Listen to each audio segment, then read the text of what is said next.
estamos de volta com o quarto e último bloco do programa Despertar da Consciência, aqui na TV Mundo Maior, TVC Canal 13 e demais afiliadas. Nosso programa de hoje, Interação e Permuta, nosso 11º programa da nossa série, onde estamos estudando o capítulo 8 do livro Despertar da Consciência do Átomo ao Anjo. Sebastião, então, para dar continuidade aqui no nosso estudo, vamos para a página 308, onde eu vou estar fazendo mais uma leitura.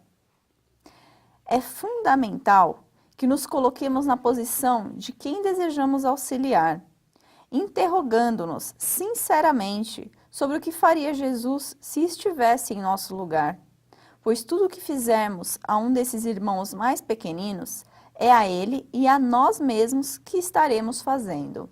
Aí aqui tem uma citação de Leon Denis, do livro Depois da Morte. A vontade, exercendo-se fluidicamente, desafia toda a vigilância e todas as opressões. Opera na sombra e no silêncio.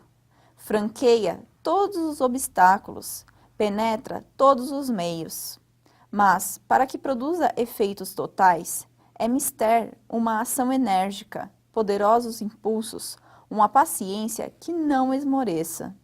Assim como uma gota d'água cava lentamente a mais dura pedra, assim também um pensamento incessante e generoso acaba por se insinuar no espírito mais refratário. Pode-se mesmo, por um impulso regular e perseverante da vontade, agir à distância sobre os incrédulos, sobre os sépticos e sobre os maus, abalar a sua obstinação, atenuar seu ódio, fazer penetrar um raio de verdade no entendimento dos mais hostis. Eis aí uma forma ignorada da sugestão mental, dessa potência invisível de que se servem a torto e a direito, mas que, utilizada no sentido do bem, transformaria o estado moral das sociedades.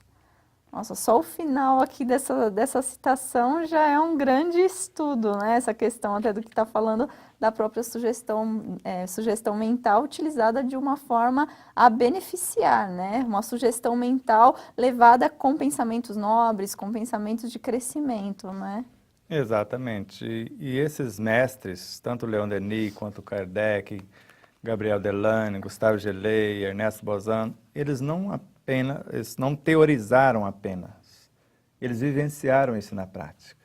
Então, eles não colocaram isso aqui a esmo, então eles testificaram. Por isso que Leon Denis, que nós colocamos na introdução do livro, a doutrina espírita é uma doutrina viva que progride por evolução.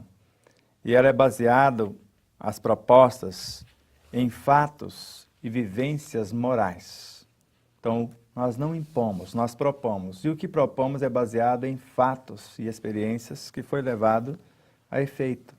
Então, quando ele fala que se não esmorecermos, se o pensamento for generoso, à luz do amor incondicional, não há quem resista, porque esse sentimento, esse amor, ele penetra todas as coisas.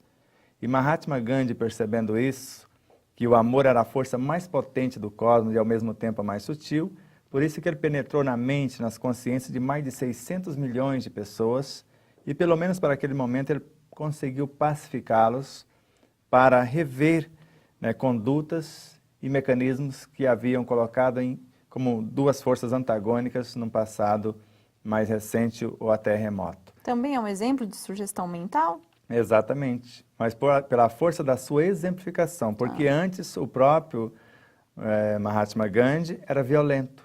Então ele pacificou o seu universo em primeiro lugar, para depois transformar-se em pacificador. Então, ele transformou-se num pacifista após pacificar-se. Por isso, a nossa atenção, o nosso olhar, o nosso investimento deve ser em nós. E fazendo esse processo de reorganização e transformação em nós, e naturalmente essa permuta, essa interação incessante vai acontecer em todas as frequências e cenários pelo cosmos inteiro. Podemos dar uma minuciada, né? Porque eu achei extremamente importante, né? Ele começando a trazer aqui a questão da vontade, né? E desafia toda a vigilância e todas as opressões, né? Então, tem como a gente ir destrinchando também este trecho, essa citação? E na época ele também chegou à conclusão que a vontade é a consciência em ação. É o que há de mais nobre na consciência que ela colocou em ação ou a sua proposta para aquele momento. E ao mesmo tempo, mais tarde, Emmanuel coloca que essa vontade é a gerente da mente. E mais tarde ainda, Miramês consegue perceber que da vontade nascem os pensamentos. E mais tarde, Joana de Anjos coloca que a vontade está a serviço da consciência profunda. Então agora, eu quero quem? A alma encarnada. E quando eu falo isto eu quero, esse desejo, ela aciona esta vontade que é a medianeira entre a própria alma e a sua consciência profunda.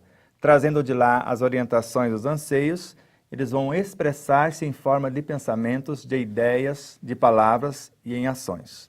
E a partir daí, a depender do teor vibracional de cada pensamento, de cada ideia, de cada sentimento, de cada emoção, de tudo aquilo que nós envolvemos nessa criação, aí vai penetrar em qualquer frequência ou estado dimensional, quanto mais nobre e imparcial for a vibração expressada. Tanto no pensamento levado a efeito, transformando-se em palavras e em atitudes, quanto no pensamento não verbalizado, nessas ideações, onde por meio da meditação, da reflexão, da introspecção, da visualização, da respiração, tudo isso que nós estamos fazendo, já estamos interferindo e interagindo e permutando com incontáveis realidades. Aí ele continua aqui, opera na sombra e no silêncio, franqueia todos os obstáculos, penetra todos os meios. Mas para que produza efeitos totais, é mistério uma ação enérgica, poderosos impulsos, uma paciência que não esmoreça. Exato. Então, a consciência do que está fazendo, os sentimentos investidos, os valores. É a síntese de Kardec, o conhecimento de causa e os valores morais investidos. Aí eu vou ter a paciência, eu não vou esmorecer, porque eu sei que é questão de tempo. Se a água, como ele disse, cava a própria rocha ou fura, estabelece mecanismo de construir buracos, fendas, esculpir a rocha, uma simples água que aparentemente não teria força. Agora a consciência com essa vibração bem direcionada, consciente do que está fazendo, o ser mais refratário cede, mesmo que ele não esteja consciente da situação, porque independente do que ele está consciente ou não, essa força, como nós vimos com Ramatiz, entra no seu universo, mesmo sem pedir licença, porque ela não visa despir, desnudar o outro para prejudicá-lo, mas visa iluminar para que ele possa se libertar no futuro a partir do conhecimento compreendido e, acima de tudo, vivenciado. Que aí ele está falando dessa questão do que você trouxe, do exemplo da água, né? Também um pensamento incessante e generoso acaba por se insinuar no espírito mais refratário. Mas como fazer para sustentar, então, essa paciência que não esmoreça, esses impulsos? Aí eu tenho que me garantir, como nós falamos no popular, porque se eu não amo o meu próprio universo, aí eles não vão conseguir resistir. Imagine você como empresária, com um grupo de funcionários, colaboradores, com seus clientes, com seus fornecedores. E a depender da carga de trabalho, daquele mecanismo onde você vai gerar um produto, a depender de como você faz, eles não vão suportar a carga de trabalho se você não der a eles melhores condições, melhores salários, custo de especialização, incentivo, motivos para aquilo. Agora, quando você estabelece um pensamento generoso e mostra que o próprio pensamento está sendo construído ou promovido, quando você coloca ele em ação, você mostra ao seu perispírito que ele está sendo transformado e promovido também naquela atitude, assim como no corpo biológico e no contexto onde você vive, quando você assimila de fora os mecanismos para fazer ou dar forma aos seus próprios pensamentos. Então, quando todos os elementos envolvidos se promovem, se solidarizam, se expandem, aí nós não esmorecemos. A nossa paciência, a perseverança, a autoconfiança, todo esse universo de vida estaria ativo e cada vez que você repete, você fica mais fortalecida, porque quanto mais você doa amor, mais você tem para doar. Quanto mais você investe, mais ele multiplica as possibilidades. Então você não vai esgotar a sua capacidade de pensar, os seus sentimentos nobres, só porque está doando para um, para dois, para a humanidade como um todo. Mas quando fazemos isso com consciência, quanto mais fazemos, mais forte, mais paciente, mais terno, mais bondosos, mais amorosos ficamos. O fazer com consciência seria... Exato. É algo que nós fizemos a sequência. Nós estamos com interações e permuta agora, mas antes estudamos co-criadores conscientes. Antes tivemos a noção da consciência cósmica, antes ainda da ação responsável, um pouco antes das formas de pensamentos, mais antes ainda tela mental e elementais.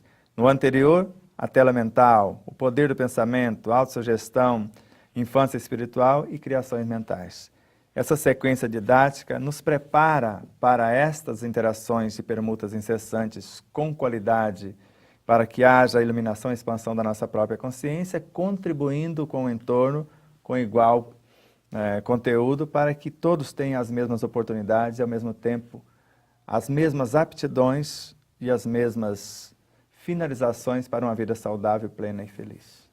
E aí aqui, quando ele ainda nos diz, né, pode-se mesmo por um impulso regular e perseverante da vontade, agir à distância sobre os incrédulos, sobre os céticos, sobre os maus, abalar a sua obstinação, atenuar seu ódio, fazer penetrar um raio de verdade no entendimento dos mais hostis. Ainda dando essa exemplificação da paciência, né, desse impulso, dessa vontade consciente, tudo isso. Imagine algumas pessoas agindo assim no nosso cenário político-social atual. Agindo com esse estado de consciência. Imagine ainda quando nós vemos Emmanuel na obra Servidores no Além, quando 1%, a centésima parte do cristianismo de nossos lábios conseguir expressar-se em nossos atos de cada dia, a terra inteira ser libertada plenamente de todo o mal. Da corrupção, da desonestidade, tudo isso que você está vendo hoje dos desmandos em nosso país e até em nosso planeta. A começar por reorganizar isso na nossa própria realidade. Quando eu estiver agindo plenamente nesse cenário interno e expressando para o meio interno a exemplificação da condução harmônica que eu dou para o meu próprio multiverso. Então, tudo começa dentro desse nosso próprio desejo interno, dessa nossa vontade de colocar mesmo essa consciência a serviço do maior, né? Exato. E você que está aí acompanhando o nosso programa, quiser assisti-lo novamente, quiser compartilhar com outras pessoas, interagir com outras pessoas, permutar, é só você estar entrando no nosso site, tvmundomaior.com.br. Dúvidas ou sugestões, mande-nos um e-mail para despertar@tvmundomaior.com.br. Sebastião, muito obrigada pelo nosso programa de hoje. Gratidão eterna por essa oportunidade de interação e de permutas incessantes. Continue com esse exercício durante a semana e aguardamos você na semana que vem para entendermos melhor esse negócio de orar e vigiar. Muita paz. Isso aí, então muito obrigada também pela sua companhia e aguardamos você no nosso próximo programa, como o Sebastião já falou aqui, orar e vigiar, vigiar e orar. Esse é o nosso 12º programa que estamos então te aguardando. Até lá!